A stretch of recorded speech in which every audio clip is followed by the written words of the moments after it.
বিদ্রোহী কবির পাশে চিরনিদ্রায় শায়িত হলেন শহীদ ওসমান হাদী। শোককে শক্তিতে পরিণত করার দাবি অনুসারী সহকর্মীদের।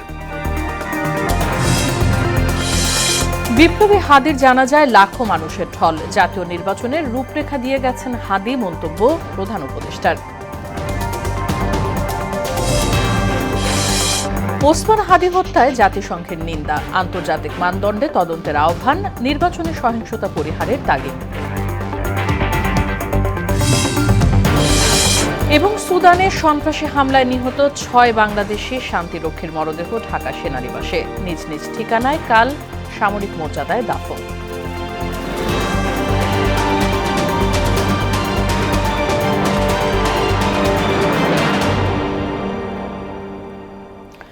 আসসালামু আলাইকুম, সবাইকে স্বাগত মোহনা সংবাদে। শুনছিলেন শিরোনাম, পুরো সংবাদের সঙ্গে আছে রাশিদা সুলতানা রিঙ্কু।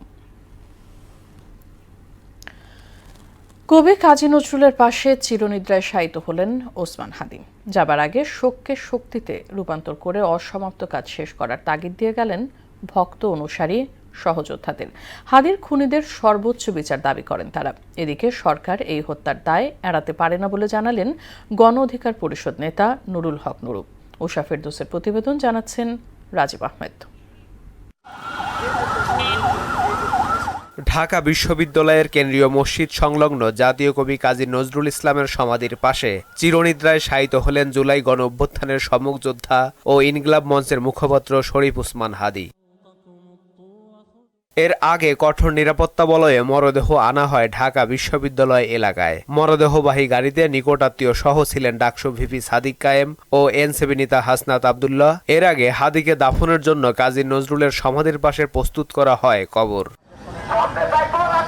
ওসমান হাদীর দাফনের সময় ডাবি ভিসি অধ্যাপক ডক্টর নিয়াজ আহমেদ খান, প্রক্টর সাইফুদ্দিন আহমদ, আমার দেশ পত্রিকার সম্পাদক মাহমুদুল রহমান, ওসমান হাদীর বড় ভাই আবু বকর সিদ্দিক, নাসিরউদ্দিন পাটোয়ারি, হাসনাত আবদুল্লাহ, ডাকসু ভিপি সাদিক কায়েম প্রমুখ সেখানে উপস্থিত ছিলেন। এদিকে হাদী মৃত্যুর শোককে শক্তিতে রূপান্তর করে তার অসমাপ্ত কাজ শেষ করার প্রত্যয় জানান সর্বস্তরের মানুষ। হাদীর খুনিদের দ্রুত বিচারের আওতায় আনার দাবিও জানান তারা। রাজীব আহমেদ, মোহনা সংবাদ। হাদীর দাফন সম্পন্ন হওয়ার পর শাহবাগের পরিস্থিতি জানাতে যুক্ত হচ্ছেন সহকর্মী মেজবা রহমান। মেজবা, এখন কি অবস্থা বিরাজ করছে শাহবাগ এলাকায়?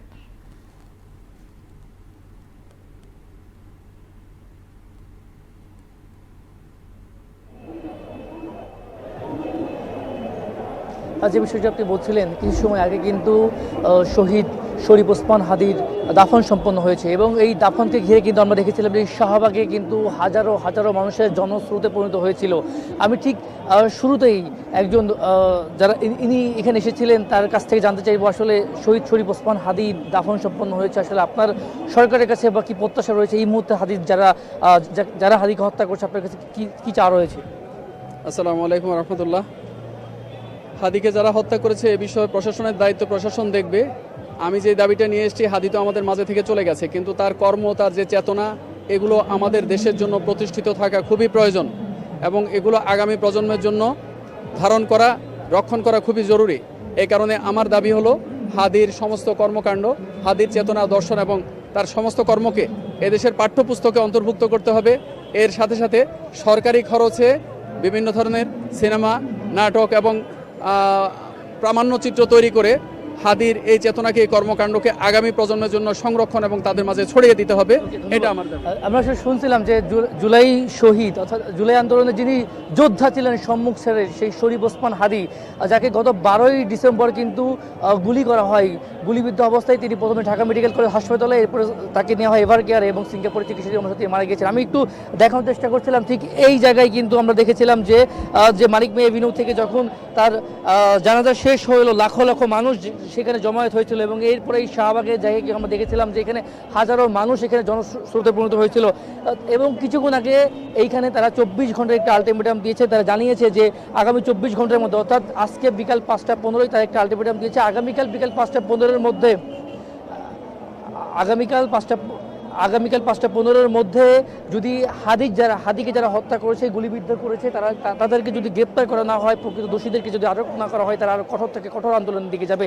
আমি আসলে যে বিষয়ে দেখছিলাম, এই ওসমান হাদিকে কেন্দ্র করে কিন্তু এই জায়গায় বেশ জনসম্মত হয়েছিল এবং আমরা দেখছি হাদির পরিবার থেকে এখানে হাদির বোন এসেছিল, আত্মীয়স্বজন এসেছিল এবং হাদির যারা সহযোদ্ধা সবাই এখানে এসেছিল। তারা জানিয়েছে এই ওসমান হাদি যারা হাজারো বছর বাঙালি বেঁচে থাকবে এবং আগামী 24 ঘন্টার মধ্যে ওসমান হাদি যারা প্রকৃত খুনি তাদেরকে গ্রেপ্তার করে আইনে আনার একটা আলটিমেটাম দিয়েছে। অন্যথায় আগামীকাল এই জায়গায় আবার তারা জমায়েত হবে বলে আমাদেরকে জানিয়েছে। এই ছিল আমার কাছে শাহবাগ থেকে সবশেষ পরিস্থিতি। জি মেজবা, অসংখ্য ধন্যবাদ আপনাকে। এক মহাবীরের বিদায় কাঁদছে পুরো দেশ। তার বিদায় অনুষ্ঠানে যোগ দেন সারা দেশ থেকে আসা অগণিত ভক্ত, অনুরাগী। নামাজের জানাজায় যোগ দেন প্রধান উপদেষ্টা সহ রাষ্ট্রের বিভিন্ন গুরুত্বপূর্ণ ব্যক্তি, বিভিন্ন রাজনৈতিক দলের নেতারা। জাতীয় সংসদের দক্ষিণ প্লাজায় আয়োজিত এই জানাজায় প্রধান উপদেষ্টা বলেন, হাদি শিখিয়ে গেছে কিভাবে নির্বাচন করতে হয়, কিভাবে অন্যায়ের বিরুদ্ধে রুখে দাঁড়াতে হয়। হাদির দেখানো পথেই বাংলাদেশ হাঁটবে বলে মন্তব্য করেন তিনি। মফিউর রহমানের রিপোর্ট। এক মহাবীরের মহাবিদায়ে মহাপ্লাবনের মতো জনতার ঢল। জানাজায় অংশ নিতে দেশের নানা প্রান্ত থেকে লাখো মানুষ ছুটে আসেন সংসদ ভবনের সামনে। শরীফ ওসমান হাদির জানাজা, প্রকৃতিও যেন শোকে কাতর। পৌষের কুয়াশা ভেদ করে তেজ ছড়াতে পারেনি সূর্য। জানাজায় অংশ নিতে আসা সর্বস্তরের মানুষ বলছেন, ওসমান হাদির এই ত্যাগ তারা বৃথা যেতে দেবেন না। হাদি ভাই আজকে রক্ত দিয়েছে, আমাদের এক করে দিয়ে গেছে, ধর্ম নির্বিশেষে আমরা সবাই এক হয়েছি। হাদি ভাইয়ের প্রতি সমর্থনের কারণে, ভালোবাসার কারণে আজকে আমি জানাজায় আসছি। মানুষের ভালোবাসা পেয়েছে, আখণ্ড ভালোবাসা পেয়েছে বিধায় সব মানুষ চলে এসেছে তার জানাজায়। জানাজায় অংশ নিতে আসেন বিভিন্ন রাজনৈতিক দলের নেতারাও। জোহরের নামাজের পর ওসমান হাদির মরদেহ নিয়ে আসা হয় দক্ষিণ প্লাজায়। এর কিছু পরেই আসেন প্রধান উপদেষ্টা। জানাজার আগে বক্তব্য রাখেন ইনকিলাব মঞ্চের সদস্য সচিব। তিনি বলেন, ওসমান হাদি কখনোই অন্যায়ের কাছে আপোষ করেননি। খুনের পরিকল্পনাকারী, খুনের সহায়তাকারী এবং পুরো খুনি চক্রকে বিচারের আওতায় নিয়ে আসতে হবে। পরে কথা বলেন প্রধান উপদেষ্টা। তিনি বলেন, ওসমান হাদি সারা দেশের মানুষের হৃদয়ে থাকবে। তার সাহস ধারণ করে এগিয়ে যাবে বাংলাদেশ। তার দেখানো পথেই নির্বাচনী প্রচারণা চালাবেন প্রার্থীরা। নির্বাচন কিভাবে করতে হয় তারও একটা প্রক্রিয়া জানিয়ে গেছে আমাদেরকে। সেই প্রক্রিয়া যেন আমরা সবাই মিলে গ্রহণ করে, কিভাবে মানুষকে কষ্ট না দিয়ে তার বক্তব্য প্রকাশ করতে হয়, কিভাবে বিনীতভাবে মানুষের কাছে আসতে হয়, সবকিছু তুমি শিক্ষা দিয়ে গেছো। পরে জানাজা পড়ান তার ভাই ডক্টর আবু বকর সিদ্দিক। জানাজা শুরুর আগে ওসমান হাদির হত্যাকারীদের বিচার দাবি করেন তিনি। খুনি প্রকাশ্যে গুলি করে যদি পার পেয়ে যায়, এর চেয়ে লজ্জার আমাদের আর কিছু নাই। যদি বর্ডার পাস হয়ে যায়, 5 থেকে 7 ঘন্টা সময় তারা কেমন করে গেল, এই প্রশ্ন জাতির কাছে রেখে গেলাম। আল্লাহু আকবার। জানাজা নামাজের আল্লাহু আকবার ধ্বনিতে মুখরিত হয় পুরো দক্ষিণ প্লাজা। আল্লাহু আকবার। জানাজা শেষে দাফনের উদ্দেশ্যে মরদেহ নিয়ে যাওয়া হয় ঢাকা বিশ্ববিদ্যালয়ে কাজী নজরুল ইসলামের সমাধির পাশে। মফিউর রহমান, মোহনা সংবাদ, ঢাকা। মহাবিদ্রোহী রণক্লান্ত, আমি সেই দিন হব শান্ত।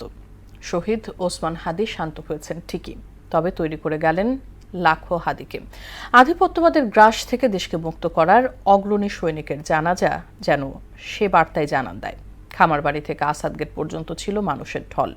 তাদের প্রত্যাশা হাদি হত্যায় জড়িতদের সর্বোচ্চ শাস্তি, পাশাপাশি বৈষম্যহীন ন্যায়ভিত্তিক দেশ গড়ার তাগিদও দিলেন তারা।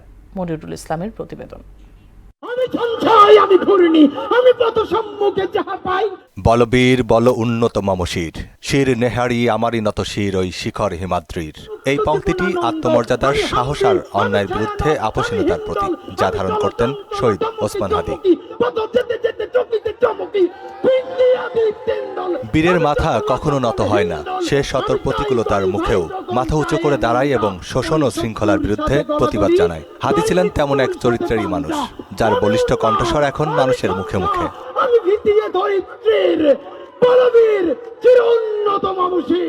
সকাল 9:40 হাদির নিথর দেহ হৃদরোগ ইনস্টিটিউটের হিমঘর থেকে নেওয়া হয় সোহরাওয়ার্দী মেডিকেল কলেজের মর্গে। সেখানে ময়নাতদন্ত শেষে আবারও নেওয়া হয় হৃদরোগে। সেখানে গোসল শেষে হাদির মরদেহ নেওয়া হয় জাতীয় সংসদ ভবনের দক্ষিণ প্লাজায়। জনসমুদ্রে পরিণত হয় শহীদ হাদির জানাজা স্থল। বিপুল সংখ্যক মুসল্লির উপস্থিতিতে নির্ধারিত স্থানে জায়গা না হয় সড়কেই জানাজার নামাজ আদায় করেন অনেকে। দেশের একজন যোগ্য লিডারকে আমরা হারিয়েছি। হাদি ছিলেন একজন ভারত বিরোধী শক্তি। অনাকাঙ্ক্ষিত জানাজা বলবো, কারণ আমরা কখনোই চাই নাই যে বাংলাদেশে জুলাই পরবর্তীতে আবারও কোনো খুন কিংবা লাশের রাজনীতি হোক। হাদি যে কত বড় মনের লোক সেটা মৃত্যু দিয়ে ও আরো বেশি প্রমাণ করছে। যে বক্তব্যগুলো দিত প্রত্যেকটা মানুষের হৃদয় স্পন্দন কেড়েছে। জানাজায় আসা অনেকেই ধরে রাখতে পারেননি বুকের চাপা কান্না। একদিকে চান হত্যাকারীর বিচার, অন্যদিকে চান হাদির স্বপ্নের ন্যায়ভিত্তিক বাংলাদেশ। হাদি ভাইকে হারিয়েছি আমরা, আর কোনো হাদি ভাইকে হারাতে চাই না। আমি আজকে অনেক কষ্টের শর্ত আমার কাজ ফেলে রেখে আমি হাদিবার জানাজা হয়েছি।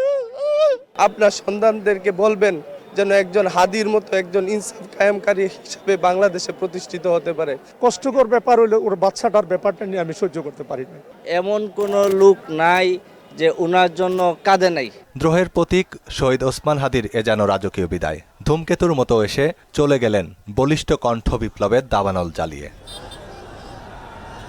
মনিরুল ইসলাম, মোহনা সংবাদ, ঢাকা।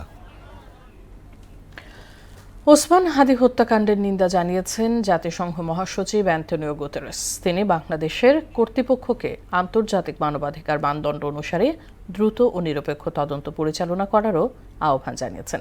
শুক্রবার নিউ ইয়র্কে জাতিসংঘ সদর দফতরে দেয়া ব্রিফিংয়ে মহাসচিবের মুখপাত্র স্টিফেন দুজারিক এই তথ্য জানান। জাতিসংঘ মহাসচিব বাংলাদেশ পরিস্থিতি নিয়ে বলেন, দেশের নির্বাচন সামনে রেখে উত্তেজনা বৃদ্ধির প্রেক্ষাপটে সকল পক্ষকে সহিংসতা থেকে বিরত থাকতে হবে। শান্তি প্রতিষ্ঠার অঙ্গীকার নিয়ে মিশনে গিয়ে লাশ হয়ে ফিরলেন 6 বীর সেনা। সুদানের আবেই এলাকায় সন্ত্রাসী হামলায় শহীদ হওয়ার পর মরদেহ সকাল 11টায় শাহজালাল আন্তর্জাতিক বিমানবন্দরে পৌঁছয়। কাল ঢাকা সেনানিবাসের কেন্দ্রীয় মসজিদে নামাজে জানাজা শেষে হেলিকপ্টার যোগে তাদের নিজ নিজ ঠিকানায় মরদেহ পাঠিয়ে যথাযথ সামরিক মর্যাদায় দাফন করা হবে। আরও জানাচ্ছেন নাহিদ সিরাজি নিম্মি। শনিবার বেলা ঠিক 11টা এমিরেটস এয়ারলাইন্সের একটি বিমানে করে দেশে ফেরে 6টি কফিন। এ যেন আত্মত্যাগের এক নীরব ইতিহাস। শাহজালাল আন্তর্জাতিক বিমানবন্দরে শহীদ শান্তিরক্ষীদের মরদেহ গ্রহণ করেন বাংলাদেশ সেনাবাহিনীর chief of general staff lieutenant general Mizanur Rahman Shamim. বিমানবন্দরের আনুষ্ঠানিকতা শেষে শহীদদের মরদেহ ঢাকা সেনানিবাসে নিয়ে যাওয়া হয়। সেখানেই চূড়ান্ত হবে শেষ বিদায়ের প্রস্তুতি।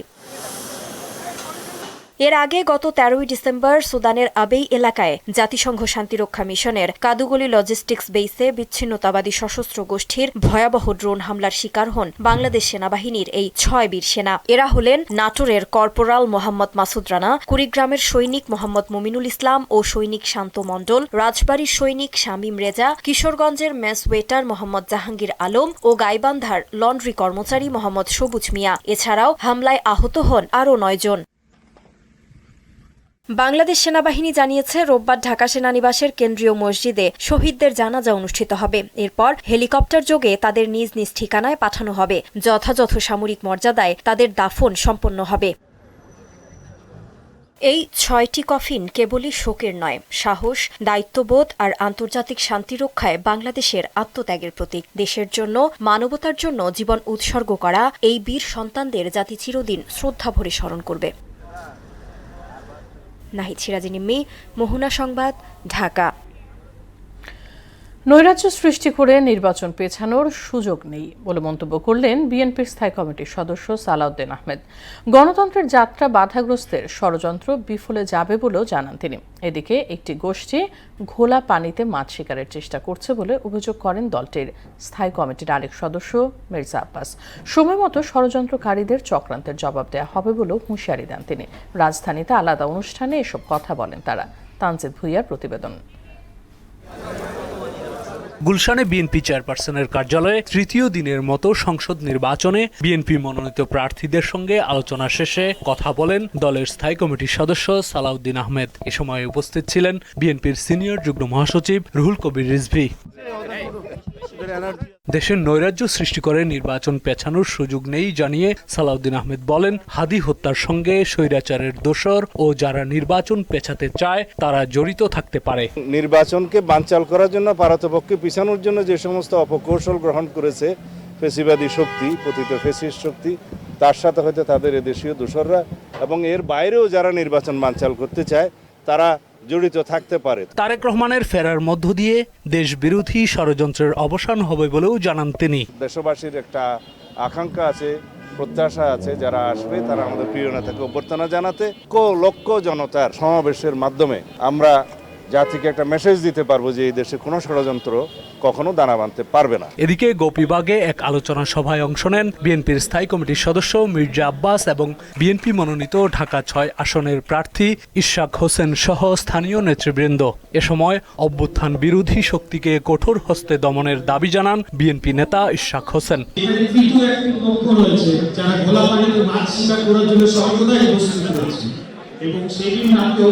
প্রায় ২-২৫০ জন যায়, যারা দ্রুততম সময় তারা করে সেখান থেকে বের হয়ে যায়। আলোচনা সভায় বিএনপির স্থায়ী কমিটির সদস্য মির্জা আব্বাস বলেন, কোনো ধরনের হঠকারিতা করতে দেবে না বিএনপি। স্বার্থান্বেষী মহল মব সৃষ্টি করে দলটির উপর দোষ চাপানোর চেষ্টা করছে। দাঁত নখ বিস্তার করেছে, তারা বাংলাদেশে বিভিন্নভাবে অশান্তি সৃষ্টি করছে, খুন জখম রাহাজানি তারা শুরু করেছে। বাংলাদেশের মানুষ সব জানে এবং বোঝে, কিন্তু পক্ষান্তরে তারা বিএনপির উপরে দোষারোপ করার চেষ্টা করছে। নির্বাচনের মাধ্যমে অপশক্তিকে জবাব দেয়া হবে বলেও জানান বিএনপির এই জ্যেষ্ঠ নেতা। আমরা ভোটের অধিকার পুনঃপ্রতিষ্ঠিত করব। যেই ষড়যন্ত্রকারী নির্বাচন বানচাল করার চেষ্টা করবে তাদের বিরুদ্ধে আমরা নির্বাচনের মাধ্যমে জবাব দেব ইনশাআল্লাহ। তানজিদ ভুঁইয়া, মোহনা সংবাদ, ঢাকা। নতুন করে স্পোর্টসের মাধ্যমে ক্রীড়াঙ্গনকে নতুন রূপে নিয়ে আসা হবে বলে জানিয়েছেন বিএনপির কেন্দ্রীয় ক্রীড়া সম্পাদক আমিনুল হক। সৌদি আরবের রিয়াদে অনুষ্ঠিত ইসলামিক সলিডারিটি গেমসের টেবিল টেনিসের দ্বৈত ইভেন্টে বাংলাদেশের হয়ে রৌপ্য পদক জিতেছেন খই খই শাইমারমা। সকালে নিজ বাসভবনে তাকে আর্থিক অনুদান প্রদান শেষে সাংবাদিকদের তিনি এসব কথা বলেন। বিএনপির ভারপ্রাপ্ত চেয়ারম্যান তারেক রহমানের নির্দেশনায় তার পাশে থাকার কথাও জানান তিনি। এ সময় তিনি আরও বলেন, রাষ্ট্র পরিচালনার দায়িত্ব পেলে ক্রীড়াঙ্গনকে উন্নয়নের কাজ করবে বিএনপি। আমাদের যারা বাংলাদেশের বিভিন্ন প্রান্তে আমাদের যারা মেয়েরা রয়েছে, যারা স্পোর্টসকে ভালোবাসে বা বিভিন্ন সুযোগ সুবিধার অভাবে তারা নিজেদেরকে সামনের দিকে এগিয়ে নিয়ে যেতে পারছে না, আমার কাছে মনে হয় যে খই খই তাদের জন্য অত্যন্ত একজন ভবিষ্যতের জন্য একজন মডেল হিসেবে দাঁড়াবে। এবং বাংলাদেশ জাতীয়তাবাদী দল বিএনপির ভারপ্রাপ্ত চেয়ারম্যান জনাব তারেক রহমান সবসময় আমাদের ক্রীড়াবিদদেরকে উৎসাহিত করার জন্য, তাদের দায়িত্ব নেওয়ার জন্য সবসময় তিনি নির্দেশনা দিয়ে থাকেন। পাকিস্তানের খাইবার পাখতুনখোয়া প্রদেশের উত্তর ওয়াজিরিস্তান জেলায় সন্ত্রাসীদের হামলা প্রতিহত করার সময় পাকিস্তানের 4 সেনা সদস্য নিহত হয়েছেন। সন্ত্রাসীরা নিরাপত্তা বাহিনীর একটি ক্যাম্পে প্রবেশের আগেই প্রতিহত করা হয়। এই হামলায় আশপাশের বাড়িঘর ও স্থাপনা ক্ষতিগ্রস্ত হওয়ার পাশাপাশি 15 জন বেসামরিক মানুষ মারাত্মকভাবে আহত হয়েছেন। এদের মধ্যে নারী ও শিশু রয়েছে। এছাড়া তীব্র গুলি বিনিময়ে 4 সেনা সদস্য নিহত হয়। খেলার খবর, ক্রিকেট। যুব এশিয়া কাপের ফাইনালে কাল চিরপ্রতিদ্বন্দ্বী পাকিস্তানের মুখোমুখি হবে ভারত। দুবাই আন্তর্জাতিক স্টেডিয়ামে ম্যাচ শুরু সকাল 11টায়। এর আগে সেমিফাইনালে বাংলাদেশকে হারিয়ে পাকিস্তান ও শ্রীলঙ্কাকে হারিয়ে ফাইনালে ওঠে ভারত। এছাড়া গ্রুপ পর্বের ম্যাচে পাকিস্তানকে 90 রানে হারিয়েছে ভারতের যুবারা। সর্বশেষ 2012 সালে যুব এশিয়া কাপ ফাইনালে মুখোমুখি হয় তারা। সেবার ফাইনাল টাই হওয়ায় ভারত ও পাকিস্তান যুগ্মভাবে চ্যাম্পিয়ন হয়। 2026 টি-20 বিশ্বকাপ সামনে রেখে দল ঘোষণা করেছে ভারতীয় ক্রিকেট বোর্ড বিসিসিআই। দল থেকে বাদ পড়েছেন টেস্ট ও ওয়ানডে দলের অধিনায়ক শুভমান গিল। দলে ফিরেছেন আরেক টপ অর্ডার ব্যাটার ঈশান কিষান। 2023 সালের আগস্টের পর থেকে এখন পর্যন্ত ভারত কোনো সিরিজ বা টুর্নামেন্ট হারেনি। ফলে 15 সদস্যের স্কোয়াড নির্বাচন করতে গিয়ে একাধিক তারকা ক্রিকেটার বাদ পড়বেন, সেটাই ছিল স্বাভাবিক। তবে গিলের বাদ পড়াটা বেশ বড় খবর। বিশ্বকাপের পাশাপাশি নিউজিল্যান্ডের বিপক্ষে আসন্ন 5 ম্যাচের টি-20 সিরিজেও দল ঘোষণা করা হয়েছে। শেষ করব সংবাদ, তবে যাবার আগে শিরোনামগুলো আরও একবার।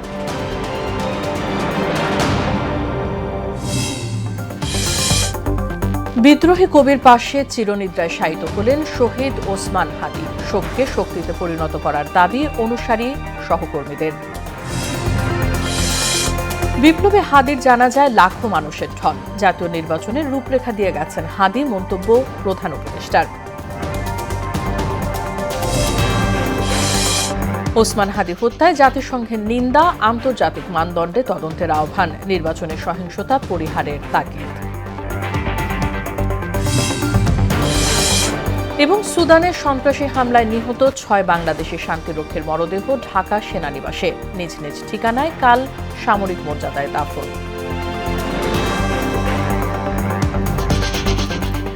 এই ছিল মোহনা সংবাদে। পরবর্তী সংবাদ রাত 9টায়। এর আগে সন্ধ্যা 7টায় দেখবেন সংবাদ এক নজরে। মোহনার সবশেষ খবর জানতে ভিজিট করুন www.mohna.tv। সংবাদ দেখতে পারেন ফেসবুক ও ইউটিউবে। সঙ্গে থাকার জন্য ধন্যবাদ সবাইকে।